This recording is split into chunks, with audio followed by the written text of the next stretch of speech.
اعوذ باللہ من الشیطان الرجیم، بسم اللہ الرحمن الرحیم۔ ایک بد چلن عورت کا عبرتناک واقعہ۔ علامہ اپنے جوزی اپنی کتاب میں لکھتے ہیں، ہم نے نجی نے ایک بار تمام دوست کا واقعہ بیان کیا کہ ایک رات میں نے خواب میں دیکھا میرے گھر کے قریب جو قبرستان ہے، اس قبرستان کے مردے اپنی اپنی قبروں سے نکلے ہیں اور ایک جگہ اکٹھے ہو رہے ہیں، حتیٰ کہ تمام اہل قبور ایک جگہ اکٹھے ہو رہے ہیں۔ پھر انہوں نے گریہ زاری شروع کر دی اور گر گڑا کر دربار الہی میں دعا کرتے ہیں، یا اللہ تو فلاں عورت جو صبح مر گئی ہے وہ ہمارے قبرستان میں دفن نہ ہو، اللہ ہمیں اس سے بچا لے۔ یہ گریہ و زاری سن کر میں نے ایک مردے سے پوچھا، ماجرا کیا ہے؟ تم کیوں یہ دعا کر رہے ہو؟ اس نے بتایا، جو عورت آج مری ہے جہنمی ہے، اگر یہ ہمارے قبرستان میں دفن کر دی گئی تو ہمیں اس کا عذاب دیکھنے میں تکلیف ہوگی، اس لیے ہم گریہ زاری کر رہے ہیں اور گڑ گڑا کر دعا مانگ رہے ہیں۔ یہ سن کر میں بیدار ہو گیا اور سخت پریشان میں مبتلا ہو گیا۔ صبح ہوئی قبرستان کی طرف نکلا اور دیکھا کہ ایک گورکن قبر کو کھود رہے ہیں، بلکہ کھود چکے ہیں۔ میں نے ان سے پوچھا، یہ کس کے لیے بنائی گئی ہے؟ انہوں نے بتایا، ایک مالدار تاجر کی بیوی فوت ہو گئی ہے، یہ قبر اس کے لیے کھدوائی گئی ہے۔ میں نے ان کو رات والا منظر بتا دیا۔ گورکن نے واقعہ سن کر قبر بند کر دی۔ اب میں انتظار کرنے لگا کہ کیا ہوتا ہے۔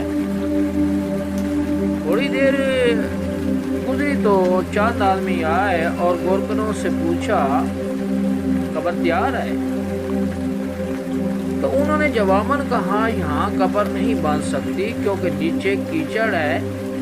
وہ آدمی یہ سن کر دوسرے ڈیرے پر چلے گئے، چونکہ وہاں بھی خواب والی بات پہنچ چکی تھی، اس لیے انہوں نے بھی قبر کھودنے سے انکار کر دیا۔ پھر وہاں سے وہ آدمی کسی دوسرے قبرستان گئے اور وہاں قبر بنوائی۔ پھر وہ بیان کرتے ہیں کہ میں جنازے کی آمد کا انتظار کرنے لگا، پھر اچانک شور اٹھا کہ جنازہ آ رہا ہے۔ میں بھی جنازے کے ساتھ ہو گیا۔ جنازے کے ساتھ ایک جم غفیر تھا۔ میں نے جنازے کے پیچھے ایک خوبصورت نوجوان کو دیکھا۔ میرے پوچھنے پر مجھے بتایا گیا کہ اس عورت کا بیٹا ہے، اس سے اور اس کے باپ سے تعذیب کی جا رہی تھی۔ جب میت کو دفن کر دیا گیا تو میں ان دونوں کے قریب گیا اور کہا، میں نے رات ایک خواب دیکھا ہے، اگر اجازت ہو تو بیان کر دوں۔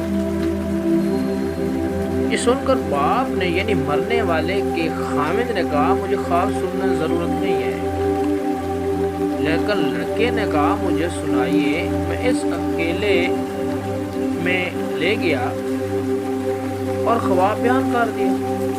پھر اس سے کہا، تجھے چاہیے کہ تو اس بات کی تفتیش کرے اور وجہ معلوم کرے، کیونکہ قبر والوں نے گڑ گڑا کر دعا کی ہے۔ اس نوجوان نے کہا، اور تو مجھے کچھ معلوم نہیں، مگر اتنا جانتا ہوں کہ میری ماں شراب نوشی کرتی تھی اور گانے سنتی تھی، نیز دیگر عورتوں پر بہتان لگایا کرتی تھی۔ مگر یہ افعال اتنے صحیح نہیں کہ یہاں تک بات پہنچ جائے کہ مردے بھی یہ دعائیں کریں کہ یہ ہم میں دفن نہ ہو۔ پھر وہ نوجوان مزید کہنے لگا کہ ہاں یار، ہمارے گھر ایک بوڑھی عورت ہے جس کی عمر 99 سال کی ہے۔ وہ میری ماں کی دایا اور خدمت گار تھی۔ اگر آپ چاہیں تو چلیں چل کر اس سے پوچھ لیتے ہیں، شاید وہ میری ماں کا کردار جانتی ہو۔ پھر ہم دونوں اس نوجوان کے گھر گئے۔ اس نوجوان نے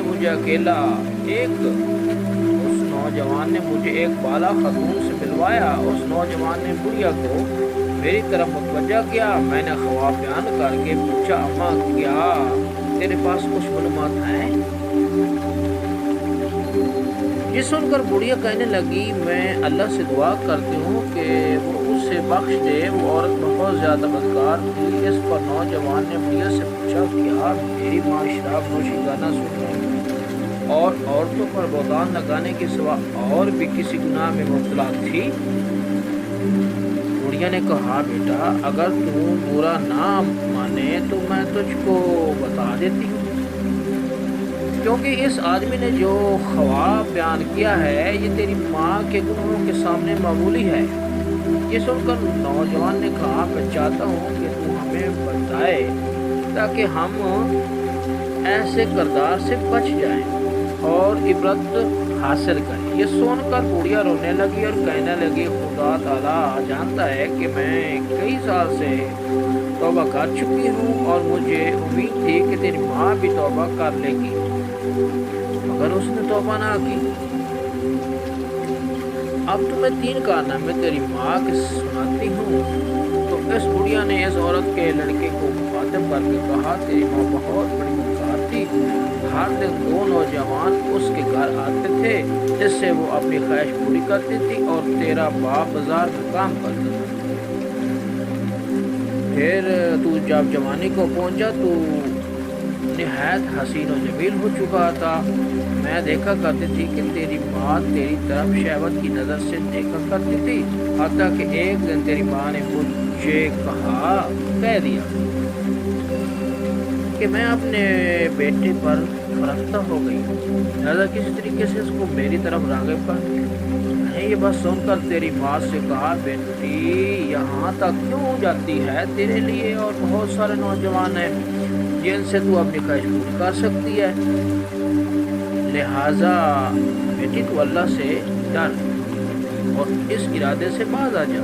تو تیری ماں کہتی تھی، نہیں مجھے اس کے سوا صبر نہیں۔ تو میں نے تیری ماں سے پوچھا، تو اس مقصد میں کیسے کامیاب ہو سکتی ہے، حالانکہ بیٹا بھی نوعمری کو ہے، تو خواہ مخواہ بدنام ہو گیا، لہذا خدا کے لیے اس ارادے سے باز آ جا۔ تو تیری ماں نے مجھ سے کہا، اماں تو میری مدد کرے تو میں کامیاب ہو سکوں۔ میں نے پوچھا، کیا ہیلا کیا جائے؟ تو تیری ماں نے کہا کہ فلاں گلی کے مکان میں ایک عرضی نویش ہے، وہ رکے خط لے کر مردوں کو عورتوں سے ملاپ کراتا ہے اور اجرت لیتا ہے۔ تو اس کو کہے کہ وہ میرے بیٹے کو تحریر لکھے اور نام لیے بغیر کہے کہ ایک پوشیدہ تجھ سے پیار عشق کی حد تک محبت کرتی ہے، وہ تجھ سے فلاں جگہ فلاں وقت ملاپ جاتی ہے۔ اس بوڑھی عورت نے کہا، میں نے ایسا ہی کیا، اور جب تجھے میں نے وہ خط دیا تو بھی فرفتہ ہو گیا اور نے لکھ دیا کہ مجھے منظور ہے، فلاں وقت میں آ جاؤں گا۔ تو میں نے تیری ماں کو وہ خط لا کر دے دیا۔ تیری ماں نے جواب پڑھ کر کہا، اماں تم میرے بیٹے سے کہو کہ فلاں وقت فلاں جگہ آ جائے اور تم فلاں بالا خانہ اچھی طرح تیار کر اور اس میں پھل اور خوشبو وغیرہ کا انتظام بھی کر۔ تو میرے بیٹے کو یہ بھی کہے کہ جس عورت نے تجھے بلایا ہے وہ ابھی تو شیزہ ہے اور روشنی پسند نہیں کرتی، بلکہ یہ کام اندھیرے میں بہتر ہے تاکہ تمہارے والدین کو تم پر شک نہ گزرے۔ پھر میں تیرے پاس آئی تھی تو تو نے یہ بات مان لی اور رات کا وقت مقرر ہوا۔